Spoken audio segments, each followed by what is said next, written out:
ఈరోజు ఎంఆర్పిఎస్ వ్యవస్థాపక అధ్యక్షుడు మందకృష్ణ మావయ్య గారి పిలుపు మేరకు తెలంగాణ రాష్ట్రంలో ఎస్సీ వర్గీకరణను అమల్లో తీసుకురాకుండా ఉద్యోగాలు భర్తీ చేస్తూ బాధ్యులకు అన్యాయం చేస్తున్నటువంటి రేవంత్ రెడ్డి గారి ప్రభుత్వ వైఖరిని నిరసిస్తూ ఇవాళ సనత్ నగర్ నియోజకవర్గ పరిధిలోని అత్యంత పవిత్రమైన పుణ్యక్షేత్రమైనటువంటి మల్కంపేట ఎల్లమ్మ టెంపుల్ పరిసర ప్రాంతాల్లో మా నిరసన ప్రదర్శనను నిర్వహించడం జరిగింది. ఈ కార్యక్రమంలో మాదిగ బిడ్డలు పెద్ద ఎత్తున కార్యక్రమంలో పాల్గొనడం జరిగింది. ప్రధానంగా మేము విద్యా ఉద్యోగాల్లో మా మాదిగలకు న్యాయం జరగాలని 30 ఏళ్లుగా మేము పోరాటం చేస్తున్నాం. మా పోరాటంలో న్యాయాన్ని గుర్తించిన సుప్రీంకోర్టు రాజ్యాంగ ధర్మాసనం ఎస్సీ వర్గీకరణ చేస్తున్న అధికారం రాష్ట్ర ప్రభుత్వాలకు ఉందని ఒక చారిత్రకమైన తీర్పు ఇవ్వడం జరిగింది.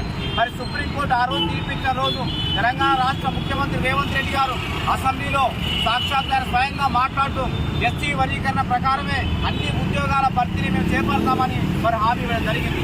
మరి రేపు 17వ తారీఖున ఎస్సీ వర్గీకరణ చట్టం అసెంబ్లీలో తీసుకురాబోతున్నామని ప్రకటించిన ముఖ్యమంత్రి గారు మరి వర్గీకరణ జరిగేంత వరకు అన్ని ప్రభుత్వ ఉద్యోగాల నియామకాలను నిలిపివేయాల్సిన అవసరం ఉంది.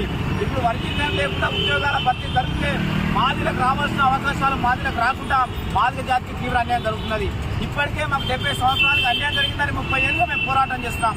ఇవాళ సుప్రీంకోర్టు వర్గీకరణకు అనుకూలంగా తీర్పిచ్చిన తర్వాత కూడా ఒకవైపు తెలంగాణ రాష్ట్ర ప్రభుత్వం ఎస్సీ వర్గీకరణను అమల్లోకి తీసుకొస్తామని చెప్పేసి ప్రకటించిన తర్వాత కూడా వర్గీకరణ అమల్లోకి రాబోతున్న ఈ సమయంలో మరి ఇవాళ వర్గీకరణ లేకుండా ఉద్యోగాలు భర్తీ చేయడం అనేది మాదిగ జాతికి ద్రోహం చేసిన చర్యగా మేము చూస్తున్నాం.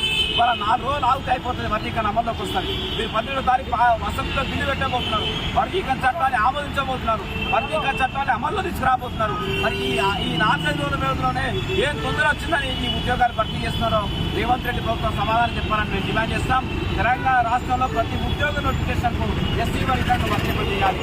ఎస్సీ వర్గీకరణ ప్రకారమే ఉద్యోగాలను భర్తీ చేయాలి. తెలంగాణ రాష్ట్రంలో సింగిల్ గా అత్యధిక జనాభా ఉన్నది మాదిగ సామాజిక వర్గం యొక్క జనాభా ఉన్నది. ఇవాళ అత్యధిక ఉద్యోగాలు మాదిగ దక్కాల్సిన అవసరం ఉంది.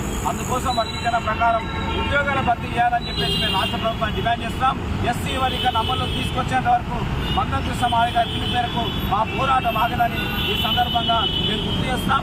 అసెంబ్లీలో ఎస్సీ వర్గీకరణ చట్టం ఆమోదం పొందే వరకు, ఆమోదం పొందిన చట్టం అమల్లోకి వచ్చేంత వరకు తెలంగాణ రాష్ట్ర వ్యాప్తంగా మాదిగ బిడ్డలందరూ ఐక్యమత్యంతో రాజకీయాలకు అతీతంగా, సంఘాలకు అతీతంగా మన కులమంతా ఐక్యమత్యంతో ఈ పోరాటంలో మనం ముందుకు నడవాలని ఈ సందర్భంగా